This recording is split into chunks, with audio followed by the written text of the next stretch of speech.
चलिए बढ़ते हैं आगे। तो हमने यहाँ तक कैलकुलेट कर लिया, हमने z और y के रिस्पेक्ट में इंटीग्रेशन कर दिया, x के रिस्पेक्ट में इंटीग्रेशन करना बाकी है। अब इस फंक्शन का इंटीग्रेशन कैसे होगा? मेरे पास दो तरीके हैं। या तो मैं पहले क्या करूं कि a माइनस बी का होल क्यूब ओपन कर लूं। तो अगर मैं a माइनस बी का होल क्यूब ओपन करूंगा तो फंक्शन थोड़ा कॉम्प्लिकेटेड बनेगा, या फिर मैं इसे t सब्सटीट्यूट कर दूं तो ये मेरा t के फॉर्म में कन्वर्ट होगा, तो हमें सिर्फ स्क्वायर ओपन करना पड़ेगा। तो दोनों ही आप कर सकते हैं।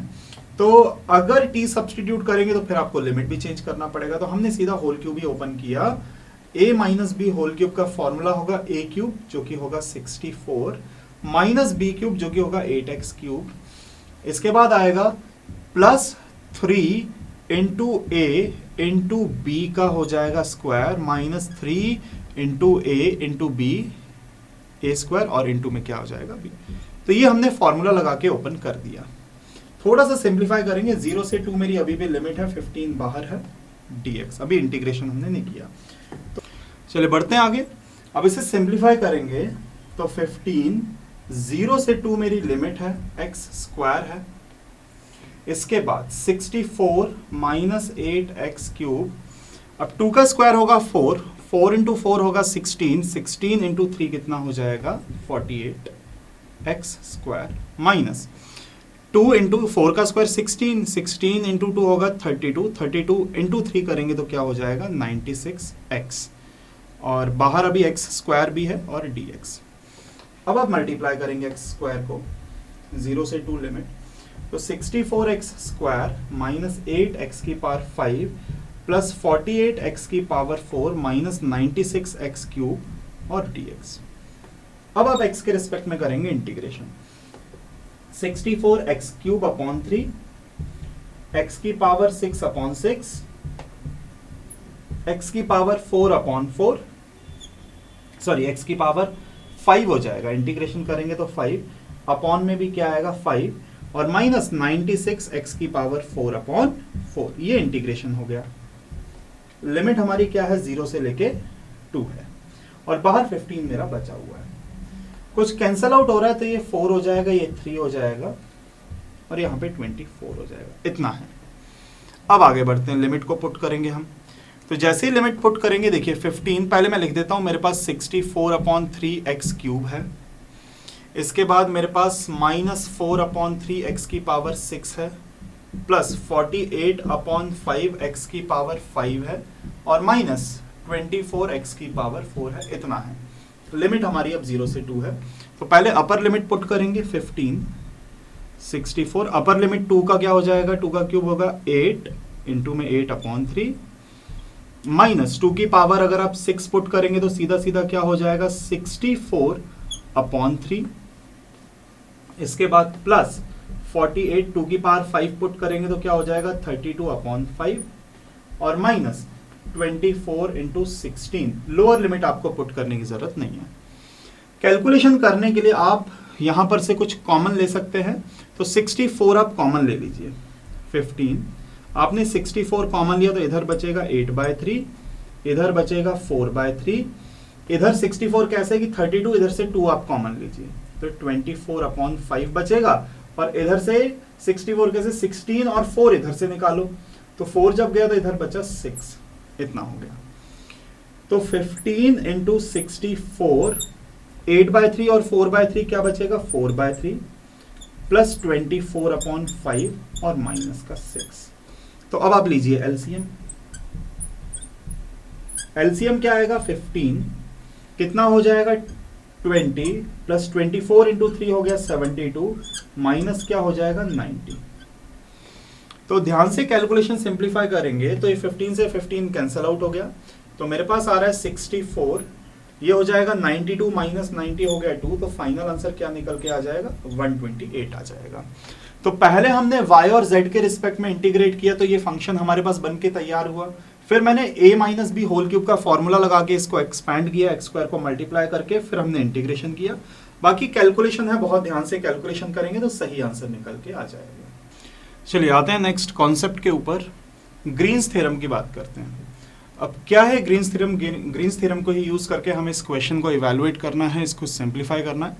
तो थ्योरम ये है कि अगर आपके पास जो क्वेश्चन है वो किस फॉर्म में है, suppose m dx plus n dy का क्लोज्ड इंटीग्रेशन करना है, m dx plus n dy है, तो ग्रीन्स थ्योरम के अकॉर्डिंग इसका जो इंटीग्रेशन होगा double integration about region r या प्रोजेक्शन r आप कह सकते हैं, partial derivative of n with respect to x minus partial derivative of m with respect to y, इसका इंटीग्रेशन करेंगे dx और dy के रिस्पेक्ट में, डबल इंटीग्रेशन। तो ग्रीन्स थ्योरम के अकॉर्डिंग dx का कोफिशिएंट जो होगा m होगा, dy का कोफिशिएंट n होगा, पर n का पार्शियल डिफरेंशिएशन x के रिस्पेक्ट में और m का किसके रिस्पेक्ट में, y के रिस्पेक्ट में, माइनस करेंगे dx dy लगाएंगे, इंटीग्रेशन करेंगे, दोनों चीजें बराबर होंगी।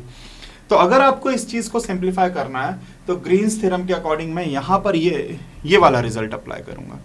अगर मैं देखूं ध्यान से तो dx का कोफिशिएंट जो है वो क्या हो जाएगा, वो m हो जाएगा सॉरी, तो dx का जो कोफिशिएंट है मतलब m इज इक्वल टू क्या है मेरे पास, cos x sin y माइनस एक्स वाई, ये m है। तो हमें delta m upon delta y चाहिए, मतलब m का पार्शियल डिफरेंशिएशन किसके रिस्पेक्ट में, y के रिस्पेक्ट में। तो y के रिस्पेक्ट में करेंगे तो देखिए बात तो बड़ी साफ है कि sin y का क्या हो जाएगा, सीधा सीधा cos y, cos x as it is, cos x as it is, sin y का क्या हो जाएगा, cos y माइनस, और y का क्या हो जाएगा 1, तो x एज इट इज।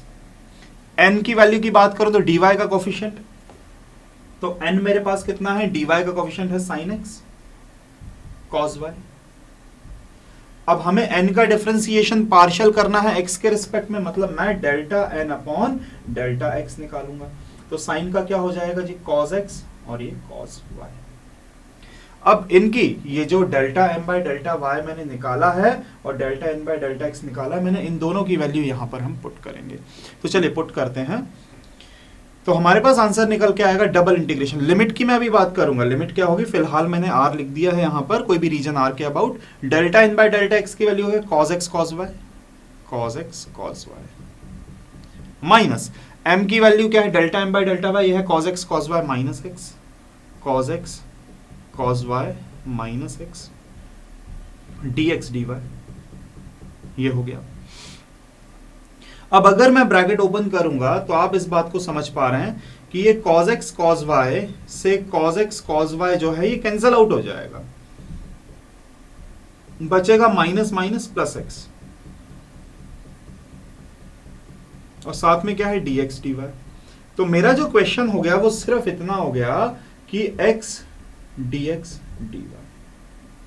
अब मैंने क्या किया, क्योंकि सर्कल है तो मैं इसे पोलर कोऑर्डिनेट्स में चेंज कर देता हूं। पोलर कोऑर्डिनेट्स में आप जानते हैं कि x इज इक्वल टू क्या सब्स्टिट्यूट करेंगे आप, r cos थीटा, और इसके बाद dx dy क्या हो जाएगा आपका, dx dy बराबर आपका सीधा सीधा हो जाएगा r dr d theta.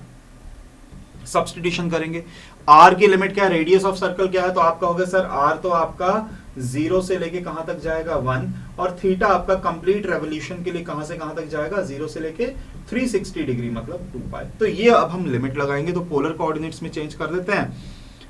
r की वैल्यू है r इज इक्वल टू 0 से लेके 1, थीटा है मेरे पास 0 से लेके 2 पाई। अब x की जगह में क्या रखूंगा, r cos थीटा, और dx dy की जगह में क्या रखूंगा, dx dy हो जाएगा मेरे पास r dr d थीटा। तो कुल मिला के r स्क्वायर cos थीटा हो गया,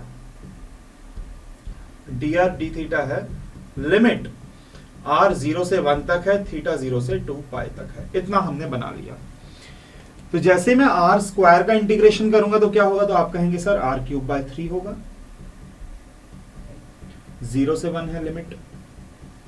अभी भी थीटा की हमें पुट करनी है 0 से 2 पाई, और जब आपने r का किया है तो cos थीटा तो आपका कांस्टेंट बनके यहाँ पर एज इट इज रहेगा, d थीटा बचा है। तो अपर लिमिट बस पुट करनी है, लोअर लिमिट पुट करने की जरूरत नहीं कि 0 पुट करेंगे तो पूरा 0, अपर लिमिट पुट करूंगा तो हो जाएगा 1, तो ये बन गया मेरे पास 1/3 cos theta d theta, limit है 0 से 2 पाई। अब cos थीटा का इंटीग्रेशन हम जानते हैं, सीधा सीधा cos थीटा का इंटीग्रेशन क्या हो जाएगा, sin थीटा, वो भी पॉजिटिव रहेगा, अपॉन में 3 तो है ही। sin थीटा की लिमिट आपको बस लगानी है 0 से 2 पाई। अब sin 2 पाई भी क्या होता है, अपर लिमिट अगर आप लगाएंगे 1/3 तो है ही अपर लिमिट, sin 2 पाई भी क्या होता है 0, और sin 0 भी क्या होता है 0, तो फाइनल आंसर क्या निकल के आ रहा है, फाइनल आंसर निकल के आ रहा है 0। तो ग्रीन्स थ्योरम के अकॉर्डिंग ये ग्रीन्स थ्योरम है, बस इतना ही, यही आपको पता होना चाहिए कि थ्योरम क्या है।